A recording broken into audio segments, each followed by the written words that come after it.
That's around what, February, March time? Probably February, March, yeah. Yeah. I haven't, Before having a lot of fun. Oh, yeah. No, it's gonna be tough. I'm just not convinced anymore. It's a good scope, too. My wife's not interested in Zika Town, so I've never know. Although she's surely not going to be pregnant. When I got home, But Florida wears on me after a while. It does, yes. what? Yeah. I just left town. You were all right when I left. We got to talking and everything. My in-laws live in Melbourne 6 months out of the year. Okay. So we used to go down there in January around Martin Luther King's birthday. And Well, with consolidating the move. so just a different kind of place. Oh, it is. Yeah. It's a different kind of lifestyle. Yes. Home. And it's all directed, either very slow or directed toward the resorts. And Yes. Down. Yes. I remember when my mom passed away. Oh, yeah. She was living in Fort Yeah. Lauderdale. I think the move, it was like a crescendo. Kind of very nice. And then Just once took the move. forever to get things moving. She's I've tired now. only got so many hours, so many days. Yeah. Doctor said that Everybody's on a different pace. Oh, yeah. Where is that? Is that the east? Melbourne, that's the East Coast. It's The just east, south okay. of Jacksonville. Oh. It's about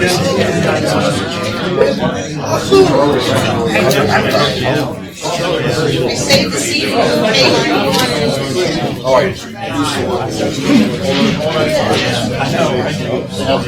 We haven't thought of one part of it. There's a lot of reshuffling on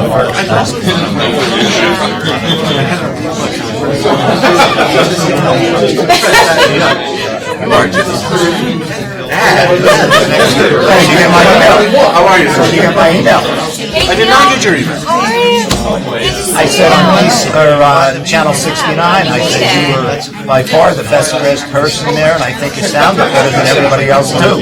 I and Ellie was the series. Oh, no, I apologize. I did get that. I did. Okay. I apologize. I know that. I was thinking of, I'm in like today. Oh, yeah, I know. I'm sorry to throw you out of that. It was interesting watching. I can reach out to her. Why he has on who he does. Oh, he just, sometimes you have to wonder where he picks up the things. Yeah.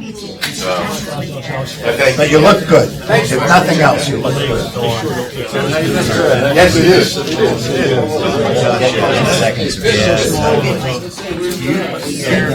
How are you? Good to see you guys. See you. I'm very well. No, I don't think too bad. People security management. Yeah. It's been such a long day.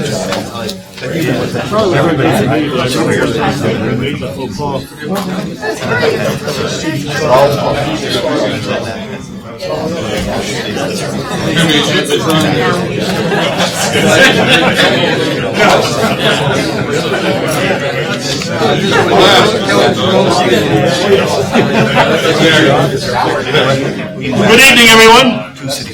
Good evening. And welcome to this evening's meeting of the Lehigh Northampton Airport Authority. Would you please stand and join with me in the Pledge of Allegiance? I pledge allegiance to the flag of the United States of America and to the republic for which it stands, one nation, under God, indivisible, with liberty and justice for all. Thank you very much. Before we take the roll, thank you very much to the authority members for coming out for an evening meeting. We really appreciate that. To all the members of the public who have joined us this evening, thank you so much for taking time out of your day to spend some time with us and get an update as to what's happening at the airport.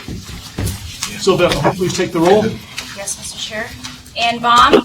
Here. Bill Berger. Dean Browning. Here. This is not real-time communication. John Clancy. Here. Chuck Dicon. Here. Mike Dowd. Here. Glenn Geisinger. Here. Larry Hemberger. Present. Neil Copeland. Here. Ed Lozano. Jeff Matskin. Here. Ted Rosenberger. Here. Mike Schwer. Mark Troutman. Here. Chris Worley. Here. We have a quorum. Excellent, Sylvia, thank you very much. It's an opportunity for public comment, and one person did sign in, and he's familiar to us, and we're familiar to him, but Bob Brown's been here several times, and so Bob, we invite you to come and share your comments.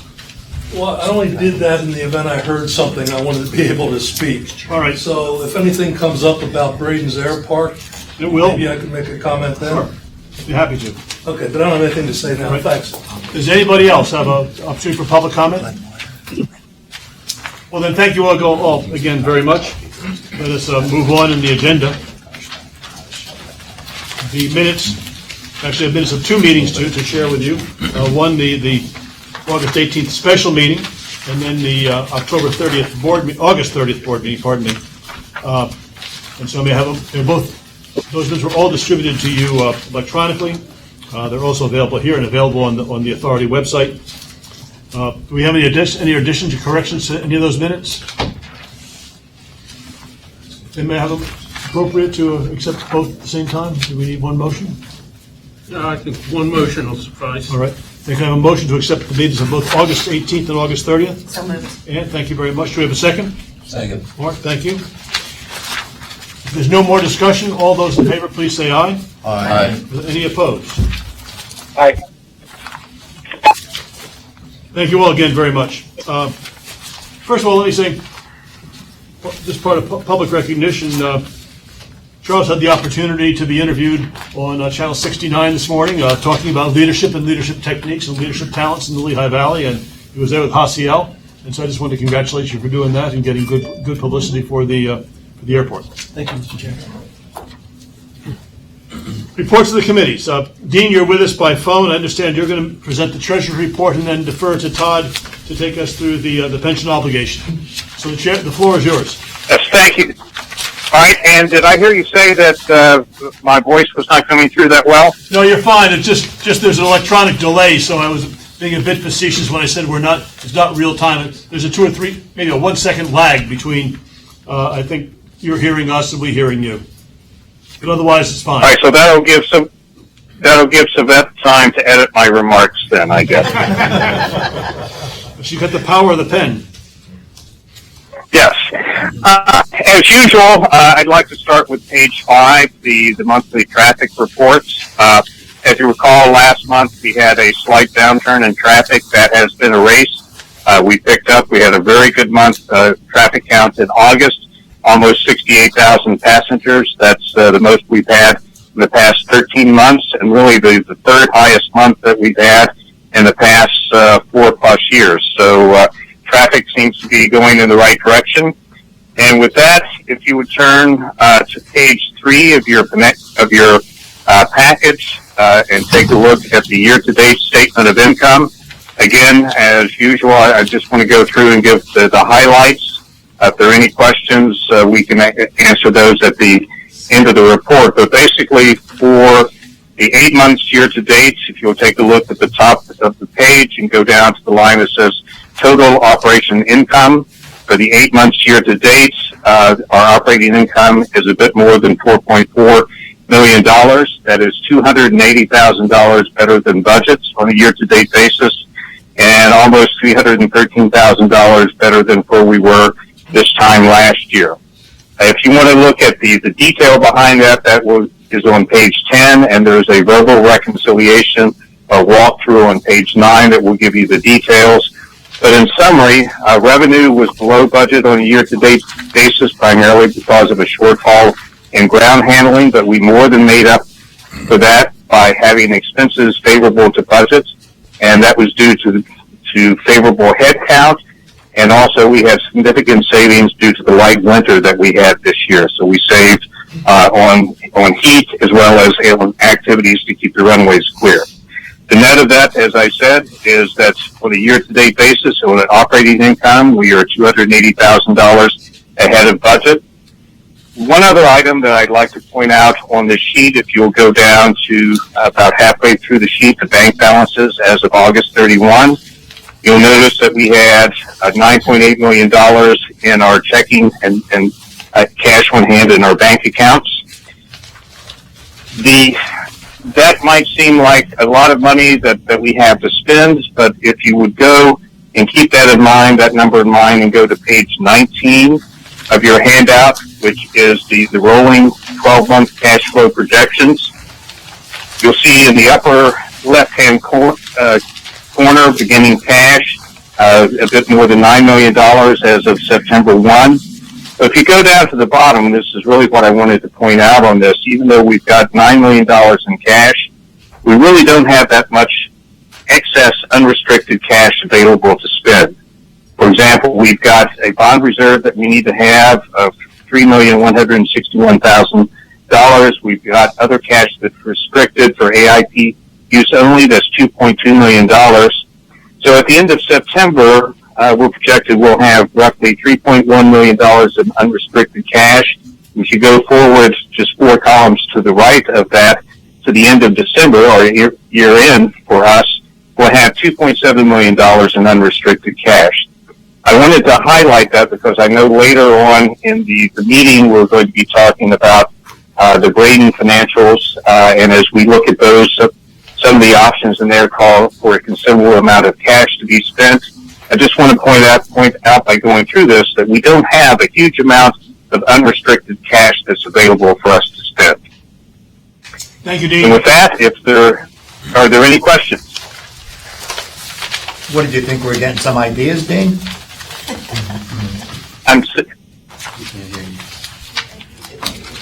Never mind. Nobody does. Any questions for Dean? And Dean, again, let me say that I'm so impressed with the detail that we get in these reports. I thank you for working with Todd to get that done. But I remember when we were about a year or two ago trying to look at this rolling 12-year cash flow, you were one of the champions of that. And I'm glad that we have it now. Thank you. Well, thank you very much. I appreciate that. I actually had the easy job, which is just to report the numbers. It's Todd and his staff that have the hard work to put this together. And particularly this month, since it is much earlier than our normal board meetings, kudos to Todd and his staff for having everything pulled together to meet our early board meeting date. So thank you, Todd. Thank you, Dean. Thank you, Todd. Thank you, Todd. Then let us move forward in the agenda for Todd to make a presentation to us with regard to our pension obligation. Mr. Chairman, if I might, could we have a motion to approve the report? Sorry, Dean, pardon me. May I have a motion to approve the Treasury report as presented? I'll make the motion. A motion by Neil. Do we have a second? By Glenn? By Glenn? All those in favor, please say aye. Aye. Any opposed? Aye. Very good. Thank you. Thanks for reminding me, Dean. Increasingly, I need reminders, and so I appreciate that. Good evening, everybody. If you turn to page 22 in your packet, there's an executive summary that kind of highlights some of the information for our minimum pension obligation. Each year in September, we come to the board with the minimum obligation for the following year on what we have to put into our pension. This is just the minimum. And for this year, it is $405,000, which is a slight increase, about $25,000 more than it was in 2015. Our pension is fully funded, but this is more due to the increased body count. If you note, I note here we have our salaries are going up about 29% when you factor in addition of our cargo and those things, and our pension is only going up about 7%. So we're doing a good job of managing the hourly to salary because this is a full-time benefit that we offer to retain and keep qualified employees. So we think it's something that the board should approve. You can see the detail. Part of the 405 is we have basically 2 pension plans for each. We have the non-union and the union, and then we have a defined benefit plan, which is a big chunk. So if you look at that where it says on the following page where it says non-union at $231,000 and change, that's for the defined benefit.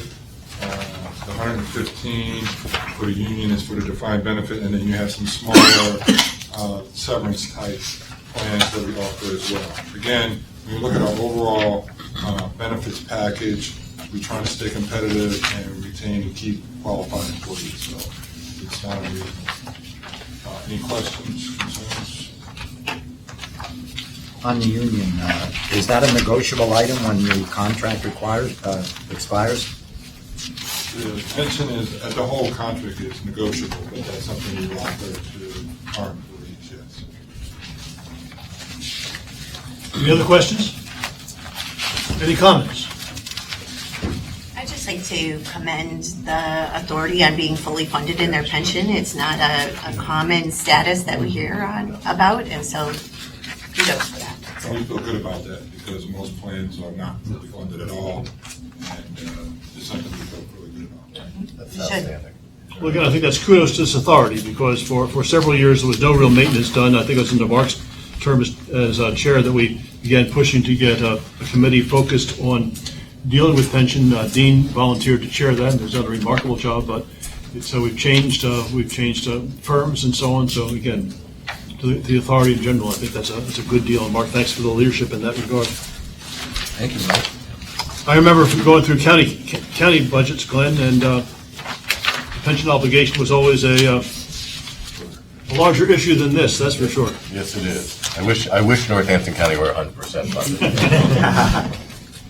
So in any case, we have a report that suggests we have an obligation of $405,029. Can I have a motion to approve that? Mark? I'll make that motion. We have a motion and a second from Dean. So, all right, we have a motion, second. Any further discussion? Then all those in favor, please say aye. Aye. Are there any opposed? And the motion passes. Again, thank you. Two more items to deal with, and one certainly is the one that I think has most people interested, and that's the Braden Air Park alternative. So this next issue is what stands between us and dealing with the meat of the agenda. But I'll ask Matt to cover that item. no. The maintenance plan.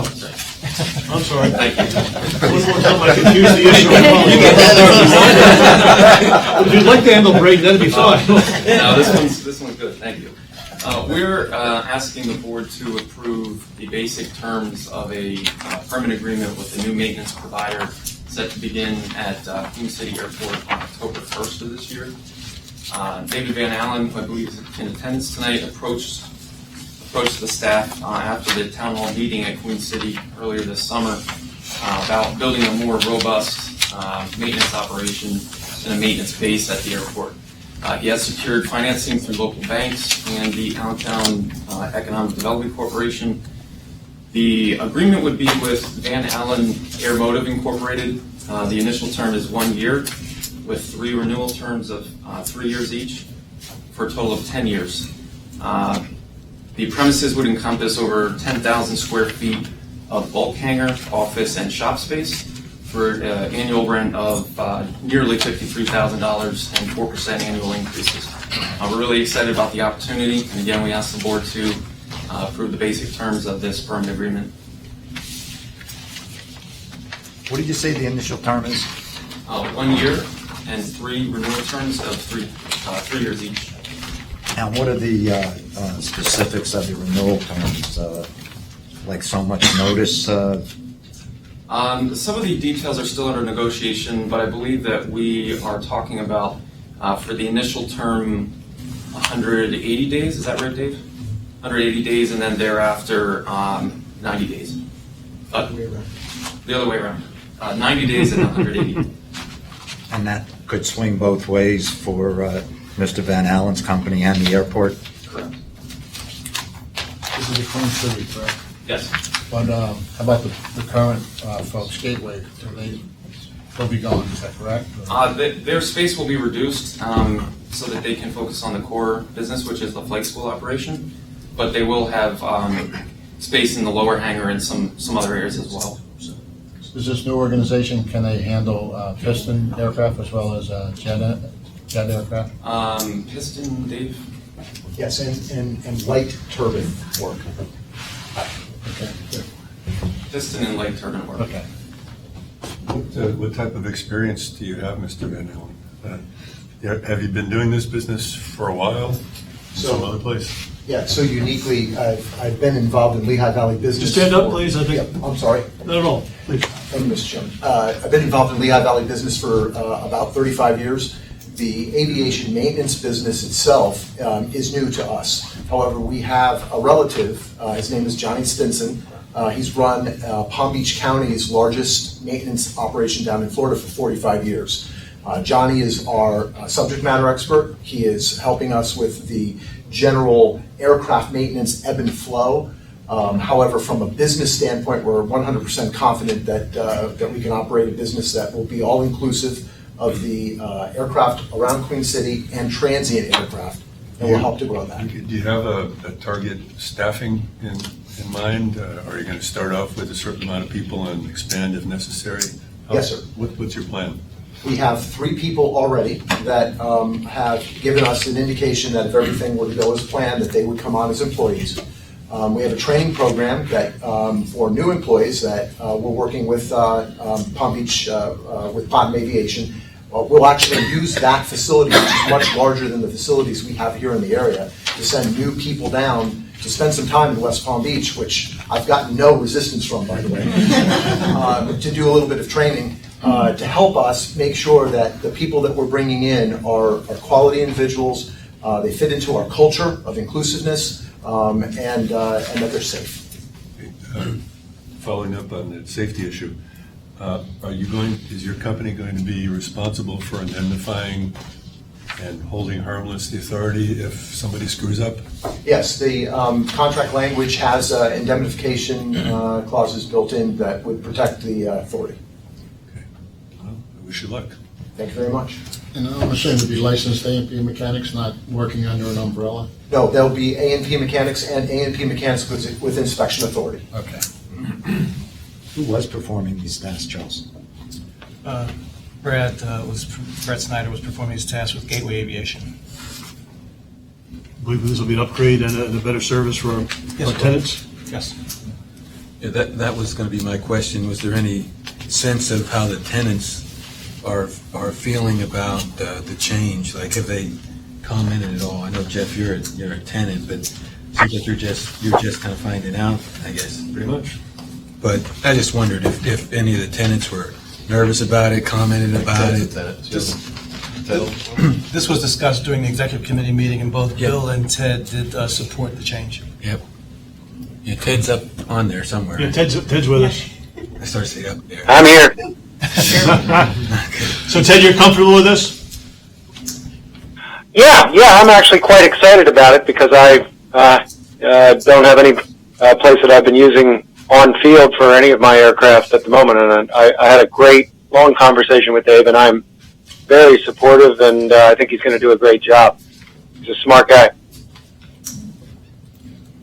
I did have one question while I'm talking. The 3,500 square feet shop, is that center portion between the two bulk hangars, or what is that?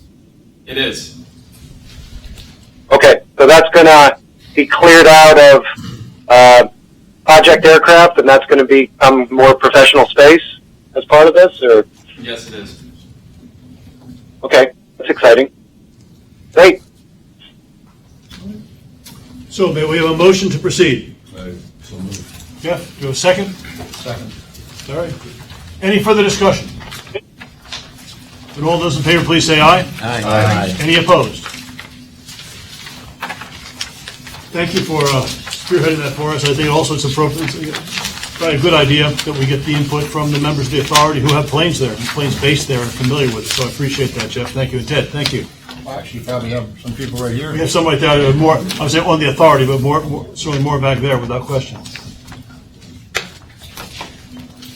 So, then let's move on to the, I guess, the centerpiece of this evening's discussion, and that is the Braden Air Park alternatives. Certainly. In the spring of this year, the executive committee tasked the staff with looking at Braden Air Park alternatives and determining if there was a financially sustainable alternative that we could recommend to the authority. So at this point in time, Ryan is going to start to brief the authority on the alternatives analysis that was accomplished to answer that question. Before you do that, what are we supposed to be doing with the information tonight?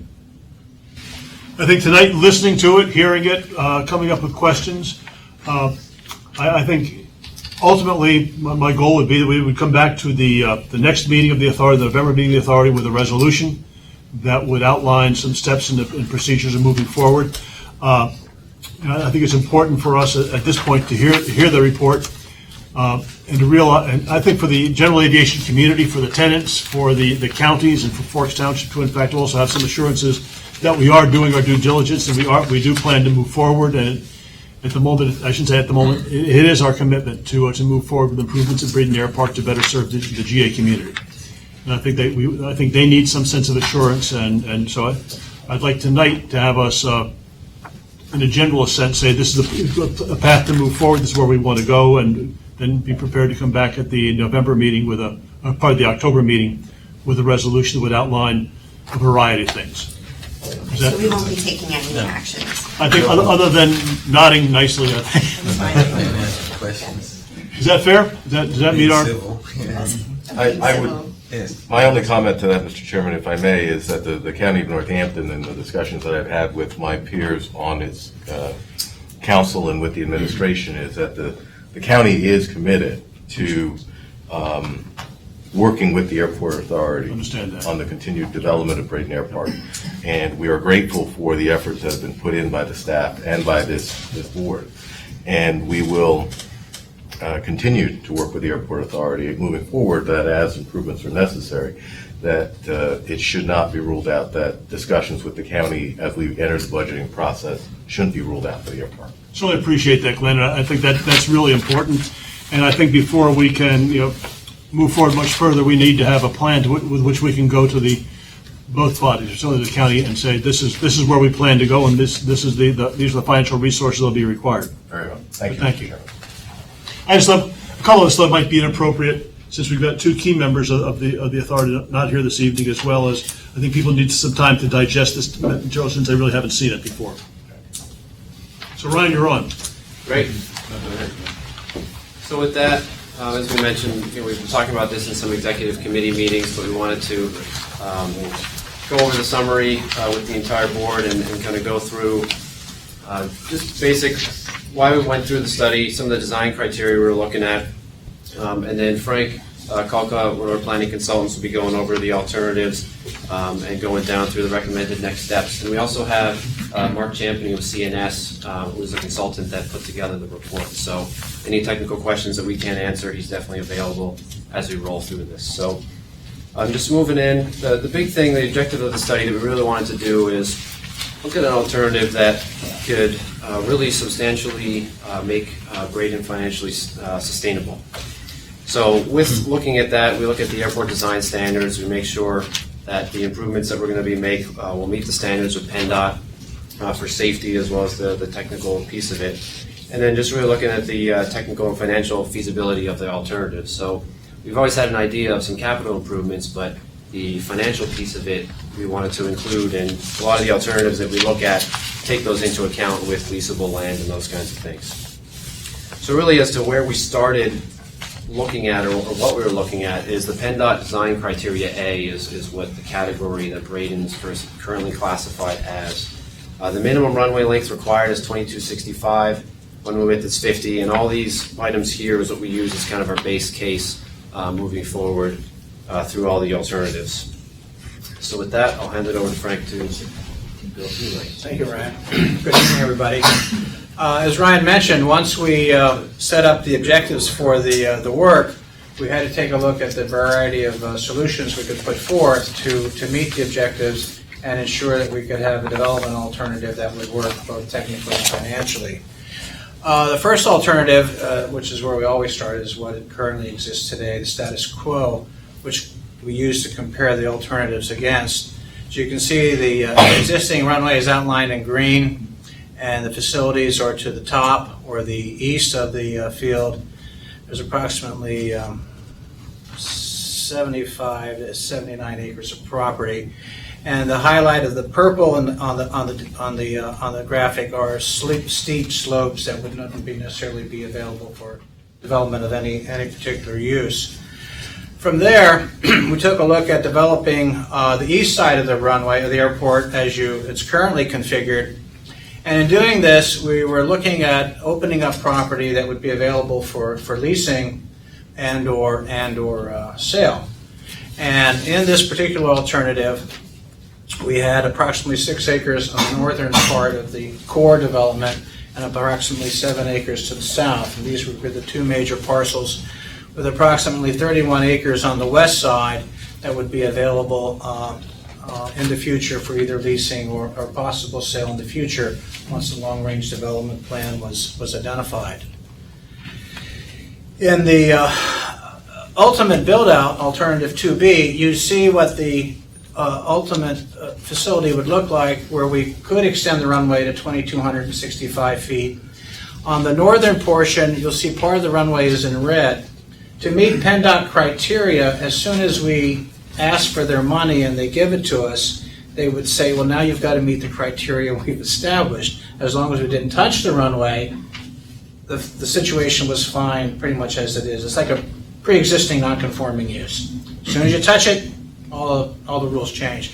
So in this particular case, the red would be made available as a runway safety area or overrun area, and the runway would be extended to the south, and we would get our 2,265 feet. We would eventually replace all of the T-hangars, provide a new terminal building, and as appropriate, the other buildings would be developed as they lost their useful function. As you know out there, a lot of those buildings are pretty rugged. They've stood the test of time, and probably more than the test of time, but over time we would have to eventually replace them. The other idea that... Could I ask one question? Yeah. Could I ask one question on that? Yeah. Just in general, in these discussions, if you go back to 2A there, the slide on 2A, if you could go back to that one. I'm watching on the web.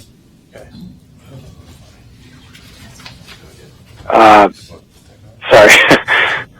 Yeah, on the runway extension part of 2A, was there any determination that this 2,200 and some odd feet is the maximum extension that would be possible with on this, or is that just bringing it up to the minimum standard and it wasn't evaluated going any longer? Because frankly, 2,200 feet is, I mean, it's a bit nicer, but it doesn't get larger aircraft into, larger twin engine or higher performance aircraft in there very safely. Something more like 2,800 to 3,000 would be more ideal. And I'm just wondering if the land at all supports a longer runway than 2,200. Okay, the first part of the question, Ted, is yes, the 2265 is the design criteria to bring it up to standard as the airport is currently classified. Sometime in the future, if you wanted to extend the runway further south, you could, if the demand showed itself over a period of time. And you would have justification to extend the runway and be able to meet the accommodations of the Bureau of Aviation and Environmental Review, and as well as get the permission from Lafayette College to buy the property. So yes, that is possible. Okay. Thank you. All right. So anyway, this would be the first extent of it, and looking at this, this would meet the standard, start the process to turn over the T-hangars, because when we lease hangars, the northern property, there is one T-hangar that has to be immediately demolished and replaced. So that would start the process of replacing the T-hangars. Alternative 3 was developed to look at the idea of developing the whole east side of the property and moving everything over to the west side. But the issue here, of course, as you see, there's an additional amount of construction for apron, tie-down space, the maintenance building, the other conventional bulk hangar storage buildings, a new access road, as well as the 3 new T-hangars. The idea being here is we were going to try to evaluate whether, in fact, it was worth leasing the whole eastern portion of the property and offset the development costs on the west side. After that, you can see here's what it looks like ultimately, again, with the runway extended to the 2265. Just to keep in mind that if we stayed with the runway at its current location, the State Bureau of Aviation was okay with that. And the reason we show it developed that way was to save us some development costs up front, because in extending the runway, we had to make sure we could get State Department of Transportation monies, and the costs associated with that are fairly high. It was a couple $1 million. You'll see in a little bit here. But it helped us manage the development in a way that we could afford to make everything happen over a 10-year period. Another alternative was to look at a new airport at a different location. This would essentially sell the airport, take those proceeds, throw them into a new facility, and redevelop an airport to an appropriate length to make everything happen. We did quite a bit of work with this. Looked at a 50-acre parcel. We, again, for comparative purposes, looked at the same runway length to compare apples with apples, and looked at areas within the county, and we did find areas that you could build, but not necessarily would have to be built on there, but we just wanted to physically make sure we could make this alternative technically feasible. We came back, and I forget who asked us to do this alternative. Glenn, do you remember? Now it's not my head. We tried to look at going out of the box a little bit and trying to reorient the runway, and we showed we could physically do this, and it was done in order to see if we could get possibly more property on the east side. And as you can see, as you rotate the runway, you are getting less property on the west side, and you lose the corner property or portions of the corner at the intersection there up at Sullivan Trail. The other alternative then was saying, of course Ed's not here, the Lozano alternative. We reconfigured the runway another way. Again, all of these facilities are the same requirements, the same hangars, the space, and all the needs are there, and try to get more property that way.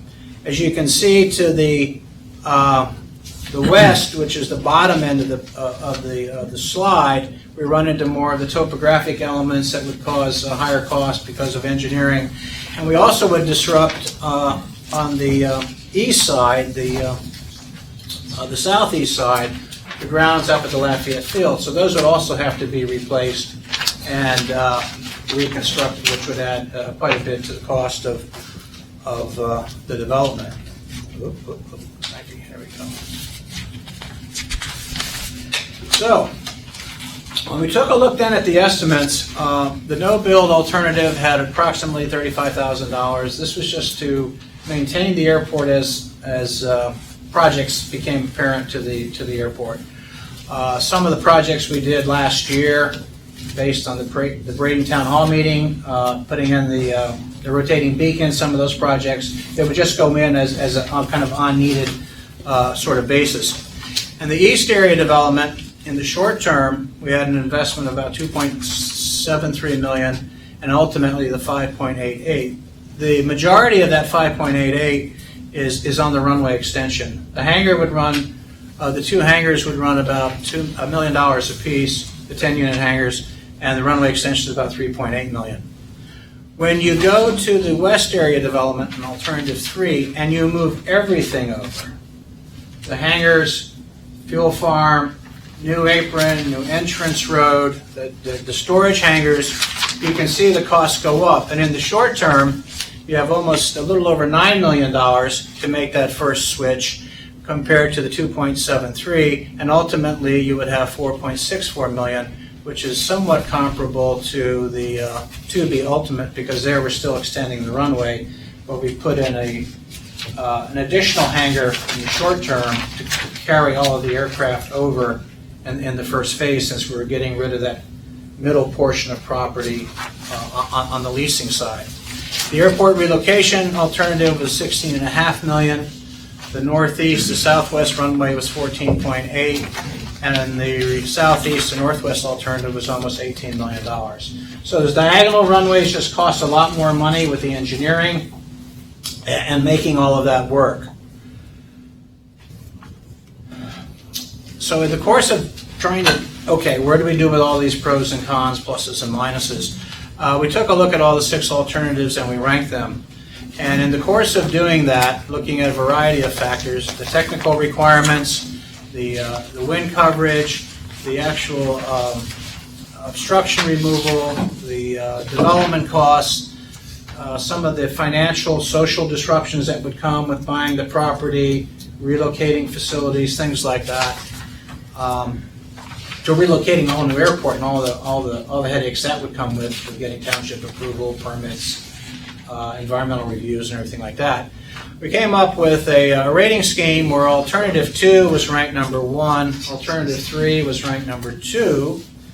Actually, not doing anything came in at 3 because our exposure financially was a lot less, and we would kind of just limp along with that.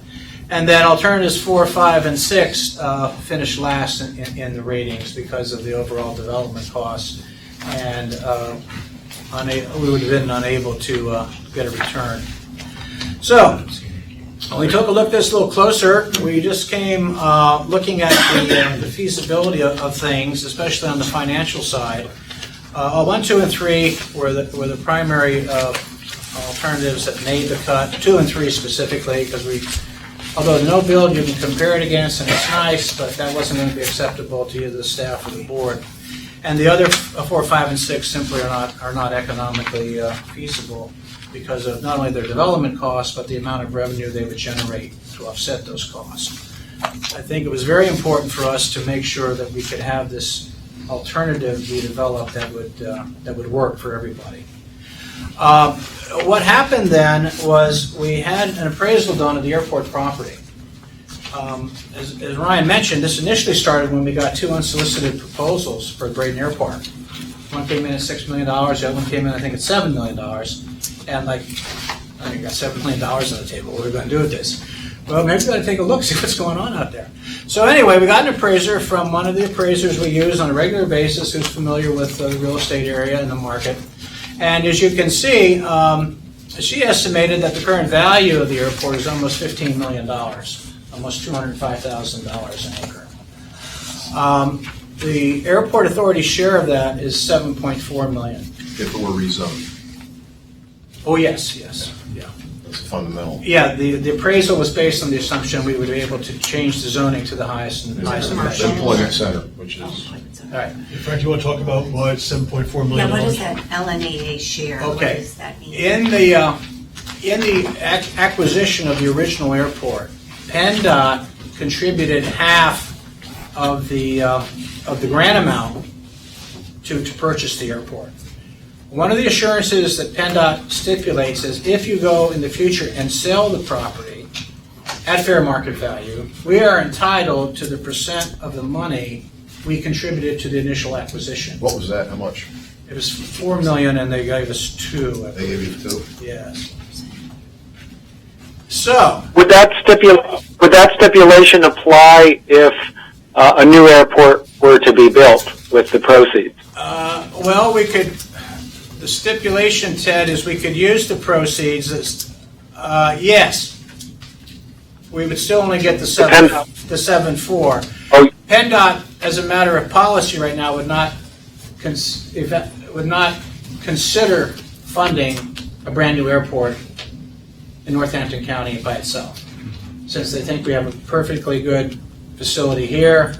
We have a facility that's working at Braden now, although it's somewhat restricted, and of course there's Queen City in Lehigh County. So that's what the 7.4 million is, Jane. It's half of our share. And then we asked our appraiser to also give us an idea of what the lease rates would be for property. And again, she was estimating on the frontage of Sullivan Trail, we would get $40,000 to $45,000 an acre per year. As you can see, if you annualize that, that's $600,000. The corner of Sullivan and Euler is 105 for the 3-acre parcel, which actually is closer to 6. And then the west runway was 25, and that we just held in abeyance as being open for either leasing or selling in the future. What we did then, it was a fairly detailed cash flow analysis, and in the reports you'll receive, if you go back into one of the appendix, you will see a cash flow sheet that will rival anything Todd will show you. It's that kind of a sheet. It would rival Todd. It's that kind of a sheet. It's a detailed expectation of operating and development costs as well as revenue expectations. And in summing that over the 10-year period for the plan, for the net costs, for alternative 2A, we felt we can get reimbursement for PennDOT on a number of the projects, and our cost would be $2 million. And then for 3A, it would be $8.58 million. We then looked at the total cost of the income for operations and the net operating costs, and the net operating cost income for alternative 2A was $3.5 million, whereas for 3A, it's only $300,000 over the 10-year period. The reason for that is when you look at the net capital costs, that difference of the $6 million to be paid off if we're developing the airport and the airport is trying to be self-sufficient with that, it has to be used to pay off the grant money as well as the development costs. So 2A became a better alternative, both financially and technically. We were able to live with that. So what happened here was then, in taking these things into consideration now, okay, we're getting to the end of the game. We can only recover 50% of the proceeds in the first place. So it's not like there's a cash cow here at the end that we can take and bog it and do with it what we want. We only get half of that. But we can lease the property, right? Not if we bought it. If we sell it, no. No, if we lease it, though, we can avoid the repayment. Yes. The funds to develop the two is quite significant. There's a difference of, like I said, $6.36 million. And based on the no-build alternative, over the 10-year period, again, when you go back and look at Todd's financial sheets, on the average, the airport would be losing about $142,000 over the 10-year period, or a total of $1.425 million. Okay? That's excluding depreciation. We took that out. Okay? But it's still paying for its operating costs and its share of the bonds that are owed by the airport authority. So, looking at what we could do, we came to the general conclusion and recommendation that alternative 2 be implemented as a long-term development option. The alternative, we feel, can be implemented immediately. We have 2 major parcels of property that we could research, redefine them to get as much property out in the street as possible, and put those out for bids and work with Fort Township to get the zoning changed as well. The alternative has the lowest overall development cost. Again, given what Dean said earlier, the money Todd has, he really doesn't have. So we can't get it either. But the more time we can spread the lower costs and get PennDOT money to help offset some of those costs, the easier it will be for us to develop it. And with the cash flow, the money will start coming in from the leased properties to help offset some of those costs. The airport can break even and be financially self-sufficient. This was huge for us. Okay, this question has been in the back of everyone's mind for a while. How can we make this work? And ironically, it's with not so much aviation initially, but having the value of the land itself become a resource for us to continue to develop the airport.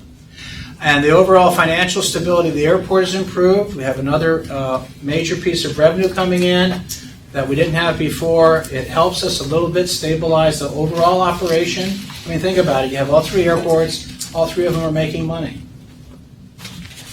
That hasn't happened around here in a long time. Okay. And then the authority can concentrate on other development initiatives. We've gotten the FedEx property taken care of. Big victory there. We think we can resolve this issue and get agreement amongst the town, the county, and the board. And we have a plan of attack now that will show a plan to get us into redefining and redeveloping the airport and ensuring its long-term viability. So the next couple steps, again, after you review it, and again, this is a lot. It's hard to absorb 10 years in 20 minutes, okay? So you don't have time to look at this. We would recommend including the alternative 2A projects on our capital program, which we are preparing and will be before you within the next 45 days. Develop an RFP for the land available for lease. Discuss with PennDOT this plan and determine what we can do to get funding from them and how soon could we get it. and then present the plan to Fork Township and Northampton County to determine potential partnerships. So this was our recommendation. This is what we presented to the Executive Committee, Mr. Chairman, and this is the report you have now, and this was, like the Chairman said, available for you now to review, digest, and come back with any additional questions you may have. This is not a sealed envelope, okay? This is our best set of ideas we're offering to you at this time, and to get your feedback in and others from outside of the board, the more things we can think through and about, we feel we've developed an option that will help everybody. All right, thank you. Any comments, questions, thoughts? Yeah. Question. You first. Ladies first. Go ahead. I actually have 3 questions. Uh-oh. The first is that I think Wait a they're minute. pretty straightforward. Everybody out, huh? Maybe they'll match your questions that you have. When you looked at 3A, I'm assuming that there wasn't enough increase in the aviation revenue to offset the capital cost. So it wasn't just about the land, but even if we made the runway longer, it didn't drive enough traffic? Yeah, the traffic will grow, but it'll be modest, and it won't be able to generate the amount of revenues we would need to offset those development costs. Okay. The trick here is to lease the land. Right. Okay, again, if it's a lease and if the airport then developed and we got more revenue off the core business, down the future, we may say, well, geez, this time the lease is up, hey, we need a few more, we're going to give you 5 acres instead of 7 because we need to build 2 more T-hangers or something like that, to get back to the core Yeah, that's business. the man, keep in mind, it's month-to-month leases over there. And to Mike's point at the beginning, to make the statement that the airport's going to remain open. Yes. All that's going to help bring GA business Right. back in concert with. So it could grow more than Correct. land. Yes. I mean, just as a policy question, if there's any uncertainty, if we take that out of the air, Right. it would help a lot. It would help. There's Yes. uncertainty. So my second question is, if we did 2A and then the business just started booming, could we still go ahead in the future and add 3A onto it? Could we build? Well, yes, we can. We could, Okay, at so this some could point be in a the starting future, point. you could satisfy the demand on that side of the field as well. Yes. Just Yeah, made Chuck smile, by the way.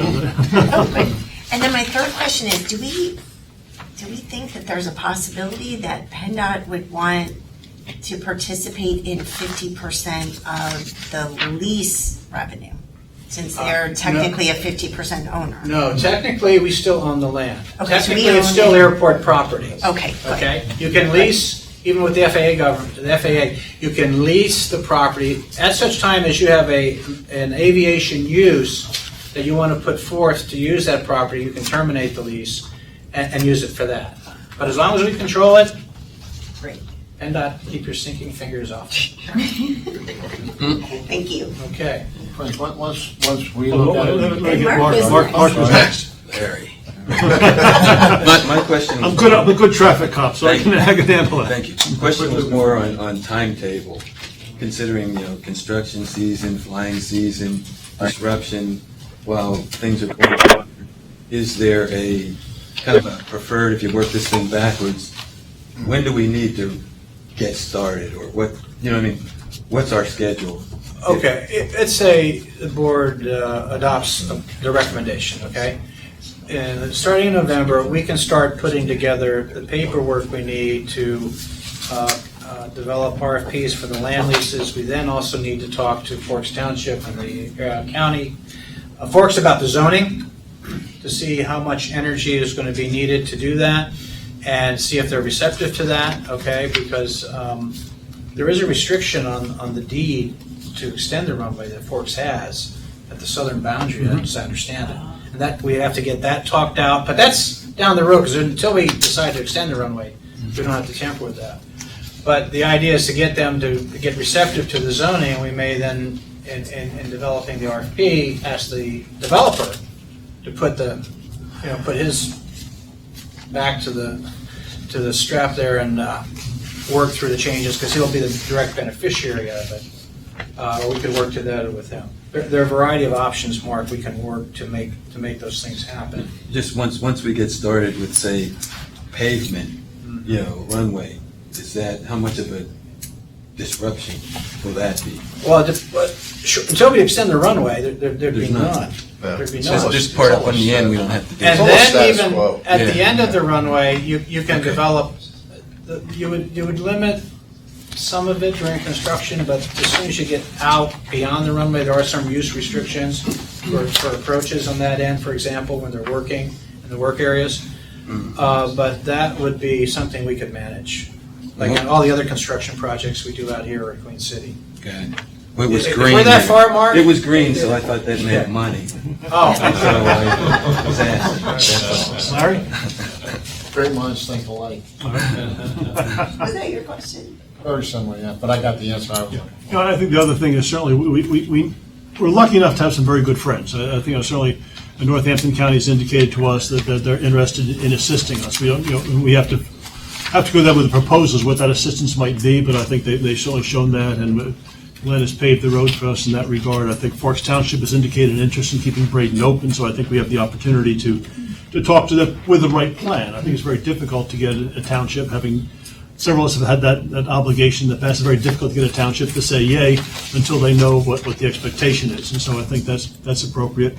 We're also lucky in that we have from this area some people in Harrisburg who have a significant interest in the Lehigh Valley, and I think certainly Lisa Boscola has shown an interest in this airport and the airport in general. I think Pat Brown has shown an ability to get some things done in Harrisburg for us. So I think we've got the opportunity to work with them with no promises, but they're both very inventive people, as is Mario, and I think it gives us a chance to do something maybe different than some been done before.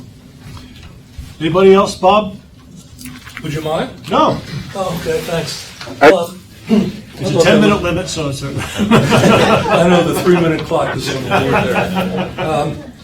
I forget what 2A was because I don't have the benefit of the printed material, but 2A was developing the east side of the runway. But that's contemplating that you're going to be able to strike a deal to lease retail space to. On the north end? Yeah, so that's going to need the zoning change from Forks Township. And that's where you have the partnership with Northampton County and Forks Township. So do you have the footprint developed where you're going to put the general aviation facilities in 2A? Yeah, there you go. Go to the next one, Sylvette, please. I'm sorry. Back one. There we go. Oh, stop. There you go. Stop. Okay. There. The laser. The first hangar, the one on the closest to the runway, would be constructed when the northern parcel was leased, because there's a T hangar there that has to be replaced and demolished. Okay. So that then, and the other two T hangars get replaced. Yeah, go ahead and point to it, please. Oh. Let me get out of the way. Which one is I'll let you now, buddy. You hit that screen, you're in trouble, though. Yeah, there's a T hangar here that's part of this that would be built first, and then these would be replaced. There would be a new terminal built, okay, approximately 1,500 to 1,800 square feet, which would be open to the GA community and also to the Flying Club and the other group that was aviation oriented. And then these buildings would stay and be replaced as needed, just to save development costs, okay? And so essentially, long-term, if you needed these two, these could all turn to blue, but we all know if we build any new buildings, these at this size are going to be considerably more expensive, and the rates are going to be higher. So this overall would accommodate about 40 to 45 aircraft, not counting all the tie-downs. And right now we have about 30, so there's room for what we feel is significant demand over the next 10 years. So the brown areas to the south and to the north of the general aviation facilities, you'd be looking for retail tenants to give you income to help finance the development of the general aviation area. Okay. And did you also say that once we start touching the runway, then we have to bring it into state compliance with a minimum of 2,265 feet? Correct. But we need a displaced threshold from the north, some 200 feet. Right here. Okay. That area in red. Right. I guess what I was wondering is, because I don't know how difficult or easy it's going to be to give up the brown areas on the east for retail development that's not related to general aviation, and how much time it will take. Did you give any thought to a proposal that was like 3 do nothing, but how about 3A? Why don't we map out the general aviation footprint and not touch the runway, and then just start building the general aviation improvements, because they're not going to change if 2A becomes, we have 2B there. That's 2B. No, we can do all of this without this until we're ready Yeah, to. that's 2B. okay? He wants to see 2A. Need to go back. Go back one. Well, 2A is what you said. That's All right, you could, all right, flip it back. no runway. We could do all of this without that. Without that. Right, Okay. but you have it factored in now. Well, and again, as part of the long-term development plan, and to meet the criterion the state has for us, we felt we needed to show that. The timing of that, however, this could be the very last thing we do. All right, I guess I'm asking, is it possible to do the general aviation development in that western area without getting the approval and the change of the zoning to do the, the north and the south brown areas? Yeah, that's where our cash flow issues come up with the We don't development get the income, we costs. can't do it. We don't have the income to make up for, again, once we move over here, would you please, no, go three. Here we go. To do all of this, see, if we lease this and this, when this gets leased, all of this has to be gone. So we have to do all of this within a period of maybe 18, 24 months. Otherwise, we can't lease this. And the developer is going to want this property cleared, so there's more of a financial burden on us to do all of this that quickly. Well, I like the 2A alternative. It's Let's just, stop right there. well, that's it, but I'd like to say, how about a commitment to develop the general aviation facilities now, I don't know, $3 million, don't touch the runway, and then we can work to get the approval for the north and south retail areas. Just don't have the $3 million. We need the cash to start, we need water in the pipeline to start being able to go to the bank and say, okay, we need, close your ears. We need $1 million, okay? And we can tell the bank that we've got cash coming in from here to start paying off, let's say, a 10-year note. They know we have the revenue to offset the cost of developing that plus the rents.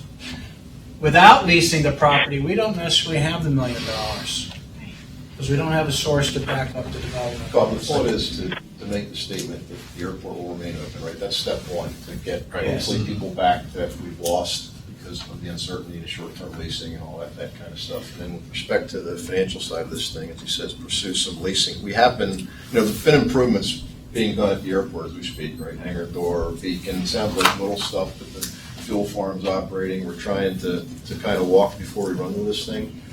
But I think this is a good alternative. We find out what the appetite is with the township, with the county, with the leasing. We start generating the revenue, doing improvements, and in the meantime, all of us out trying to attract more pilots, FBO, flight school, et cetera, to get the infrastructure back here to where it was right a few years ago. Yeah. But Well, I think I understand that. I'd like to add, I just wanted to be clear that 2A or any of these things depend upon getting a change in the zoning yes. so that you can have cash flow coming from retail operations. That's right. Okay. That's correct. Well, thank you for allowing I'd like to make a- these questions. Mr. Chairman. I'd like to make a comment and ask a question if I may. The comment is I would like to commend the effort on this study. I think every person that's had an interest in Braden over the years has dreamt of having this thorough an analysis and discussion of the airport. I think it's very professional what you've all put together, and I'm really impressed. That's the comment. The question is, whenever we're approving things as a board for ABE, oftentimes the airport authority is on the hook for like 5%, and the federal government is, or the FAA or the feds are kicking in 90 or 95% of the cost of these things.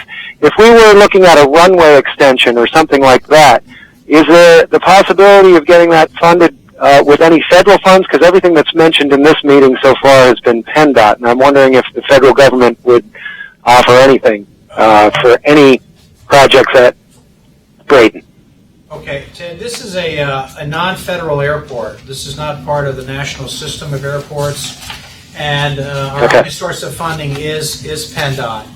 If we try to get the airport into the federal system, then there's a whole new level of design standards, performance measures that we would have to satisfy, which would more or less put us in a situation financially that in trying to, you just can't, buy a tuxedo with $200.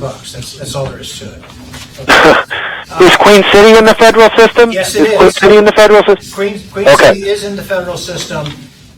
The state system will get 50%, and with the leased property, we feel we can offset, and with help from the county and cooperation with Forks Township, I think we have a deal that people feel that we've got some hope here. Frank, one question I have, not relating to your presentation, but in response to some questions I've had.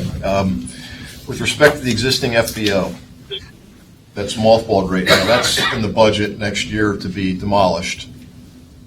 As I understand it, the funds are the terminal. Yeah, that's gonna happen. Right. What about the farmhouse? That was asked as well, which, as we all know, is in disrepair. Is that in the budget for next year to be? Ryan, We had took some of that on the capital program, as we have facilities here that are also abandoned that we want to take a look at. So we had a general building demolition fund that, when we get to that point, we're going to look at that farmhouse and some of the other, the T hangers that were falling. That's not a definite yet, but the FBO, that's a given that's. Yeah, gonna that's be- the standalone. So, well, in my eyes too, that's an improvement. I mean, you clear the eyesore out, we've knocked the hedges down, you start inviting the public, people start to see things going on. I just wanted to. I'm liking it. No, I just wanted to be clear, I wasn't sure. And Dean's question, you have to have a runway of 2,750 feet before you can begin to get into the federal system. So we'd have to go into Lafayette's property. We have to cut the mountain down to the south. Neil? Then we're. We have one more question. Just one more question. I don't know if it's only one more, but. Yeah, sorry. Yeah, the utilization of 31 acres, I know it's leased, the contemplation, what kind of usage is that 31 acres supposed to be? well, right now it's unused now. Right, but what's contemplated as part of the plan? Well, right now, nothing except if we're not nothing. It's in reserve. How's that? Okay. Neil, you want to put a branch there, is that what you're saying? It's 125,000. In fact, there's a corner right here. 125 a year and 3% escalation. The property is available. 20,000 square foot branch. I think Ann brought up a good idea that long term, if there's no need. It's a land bank, basically. Yeah, well, it's what it is right It's now. happening right now. And the polo people will be happy, right? Sure. Yeah, definitely. But Ann had a good idea that if we do develop that core and need more room, we have that option of going to the other side. That's very common at airports. Well, it was just my thought, because if once you start using up that space for leasing on the other side, we're starting to box the airport in. The other idea is to carve a piece out, given what Ann's thinking that could happen, and then let the rest of it go. What tell the authority members, by the way, because if you drive up Bushkill Drive, you get some sense of the topographical difficulties on that site. But the executive committee is planning to meet at Braden for our next meeting. And so if there's some board members who would like to join us and take the trek, wear good shoes or good boots, and we'll take a look at the site, but I think that might be beneficial. There's one thing that we may be overlooking. It seems like we're looking at leasing retail space. The only way we can lease retail space is if we get some type of zoning variance or zoning approval. That's not a given. Absolutely. I'd like to know where we are with that, what types of zoning approvals we'll be looking at, because that seems to be the linchpin. Yeah, and I think that's really part of the discussion. I think that's, becomes the key question for us.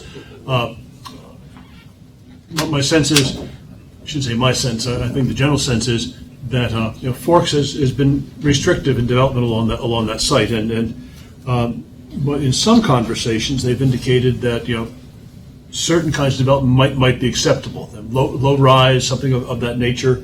I don't want to, surely can't speak for them, but I think the reason we need to go through this exercise is so that we have an opportunity to go to them and say, look, this is what we plan to do. And in fact, your participation is critical to make this plan work. Here are the kinds of things we're looking at. Like John and Chuck and Bill, I don't want to speak for you, but seem to think there's a market for leasing this land. Never been better. And so I think that but I think without that happening, we're kind of dead in the water at the present time. Retail may not be the correct nomenclature, though. Yeah, I would agree. They're not interested in high traffic, so I think that's something we have to be cognizant of. Glenn. My question, Mr. Chairman, is from the group that did the work, which I appreciate greatly, especially all the options that even if they prove to not be feasible. One of the things that I'm questioning is, though, the demolition work and the building of the hangars, the placement of the hangars, is there any kind of economies of scale that could be built into that aren't necessarily reflected in the numbers if a certain amount of that work were done all at once, even though it may be a little bit more beyond the scope of the initial desire due to the cash flow? Yes, there would be some, if the decision was made to build them all at once, there would be some economies of scale, especially on the 3A side. Okay. But generally, all the projects, help me out here, bud, are costed out as if they were being built one at a time. So you're going to save on mobilization and some of those things, not doing that 3 times. Right. If you're doing them individually. So there would be some economies. Okay. And I bring that up, Mr. Chairman, only because of the fact that if in discussion with Forks, in discussion with the county, we're talking about the fact that there can be a $500,000 savings or a $300,000 savings by moving forward with producing 20 or 30 hangars at a time versus 10, or tearing down the building and building the hangars at the same time. Those are the kinds of questions we need to ask and we need to be prepared to answer, I think, without question. And I think that there are places where if certain legislative bodies were approached and said, if we had that extra $500,000 and we could do that work right away, it would in the long run save the authority and the taxpayers. Absolutely. So, thank you. By the way, I would never say, always feel free to ask questions. I think that's how we benefit, and so anybody in the GA community wants to ask questions in the public, please do. There's no reason to not ask questions. If we don't do that, we're not going to get the right answers done, not get the right things done. As long as they ask them of you, Mike. Yeah, my thought is, I think if we funnel questions, I'm suspecting the authority members will have questions. We ought to decide where we funnel them. I would say I would not be the best funnel for those questions, but I think Charles or yes, you can send your questions to me, and I will make sure that staff gets answers to you. And any comments or questions about the report after you've had an opportunity to review it, we'd be happy to entertain. Let me say thank you to the staff. Really, I think thank you to a number of you who began pushing this issue for us several years ago, because we wouldn't be here if you hadn't done that. But thank you to the staff for carrying that forward, because I think we're in a much better space than we've been before. My hope is that we can at least get around this table in a sense to say, let's keep on moving forward and say we are committed to keeping Graydon open. That's our general assent. Wonderful. That's good news. I think it should be good news for the folks who have been pushing this for a long time. So, not the answer you've had before. So, thanks to the staff, we've gotten that done. And I apologize for it. Pardon me? Yes. Don't start crying. Not often the minister has that happen. You need this? I'm fine. Yeah. Let me make one other comment. We've been talking about leasing the land at Braden, but I think we also are well aware that we have a lot of land at the end of the runway, and that's land also that's a potential for development. And so, Charles, if you want to speak to we're looking at, in summary, looking for some RFPs, and I think there might be an opportunity to look for RFPs both for the Braden site and this site, but you may want to speak to that. The land that the chairman is referring to is the Flight Path Properties, 298 acres northeast of the airport, this airport. And at the executive committee, staff was directed to draft a request for proposals for that parcel of land, but also to include the Braden parcel, so that there would be one document that went out seeking responses from the marketplace to give us some guidance as to what we could do with both parcels. So we are in the process of drafting that and preparing that to send out. We thought that might sweeten the pot, or at least make the Braden site a bit more attractive to a developer, so. Though we wouldn't, if somebody were just interested in. Oh, we would not, it was not Right, mandated. we It was not wouldn't mandated. restrict them. No, it wouldn't be mandated. It was simply, they have the option of getting. Any other comments or questions for the staff? We're in agreement, we're going to continue to move forward and committing ourselves to keep Braden open, so I appreciate all that. Is there any other business that Sean will do? We have an executive director's report and a solicitor's report, so Charles? Thank you. I just wanted to start by piggybacking on Dean's Treasurer's report. He mentioned the growth in passenger traffic. We also, year-to-date, have had a 245% increase in cargo, a significant increase due to e-commerce. I just wanted to point that out. Thank everyone who attended the CFO of the Year Awards program that was held last week at DeSales University. Our own Todd Kwan was recognized as the best turnaround specialist.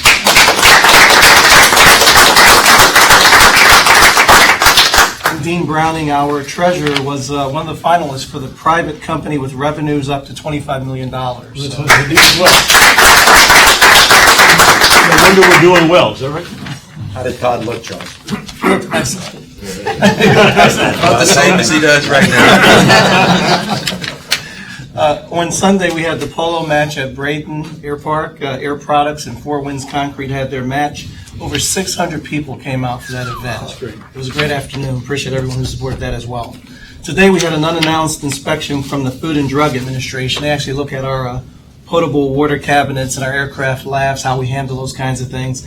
Of 61 items, there were 0 discrepancies, so we're happy to report that we did well with an unannounced inspection. Later on this week, you might have saw in the newspaper, Kilimanjaro Distillery. The Explorer Spirits brand just opened a location. Well, that location is actually in one of our buildings, 995 Postal Road. There's 4,000 square feet that they are renting from us in Hanover Township, Lehigh County. They're going to be creating 4 new jobs. There is a soft opening that's scheduled for Thursday at 4 o'clock, and board members are invited to attend.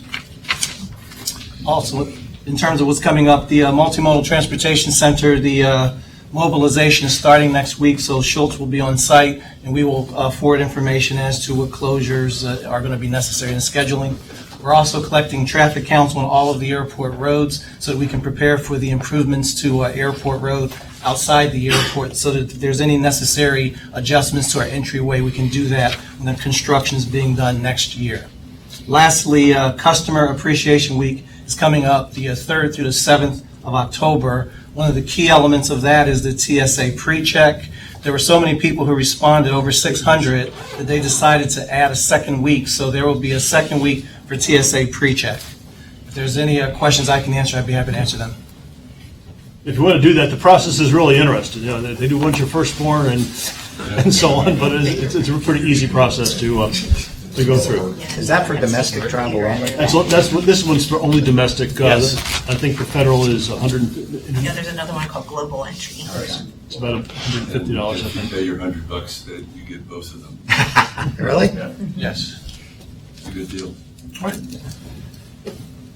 If you, I unfortunately was unable. I had a wedding to officiate during the time of the polo match, so I couldn't get there. But I understand it really was terrific. So, any authority members who got there, thank you very much. I was, and I have to thank the airport for doing this. The staff, I know you all attended, but I'm sure you were behind the scenes helping them get it set up. It really makes the airport authority look good. Good. Benefiting a good cause. That's terrific.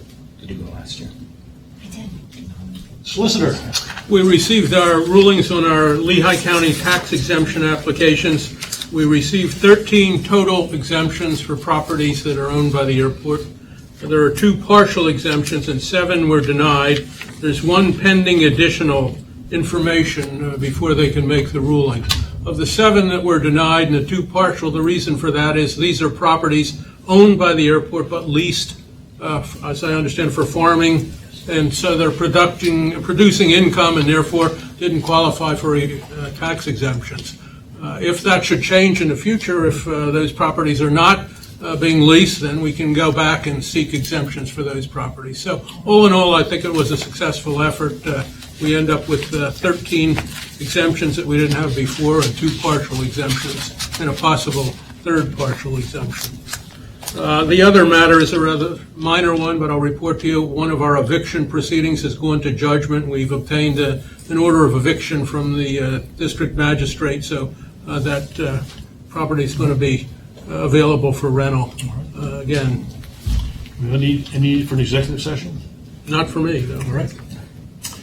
Is there any other business to come before the authority? Then I'll ask for a motion to adjourn. Second. That's appropriate. Thank you all. Thank you all very much. Thanks to the staff. Thanks for all the public who attended and spent some time with us tonight. Charles. Hi. Right.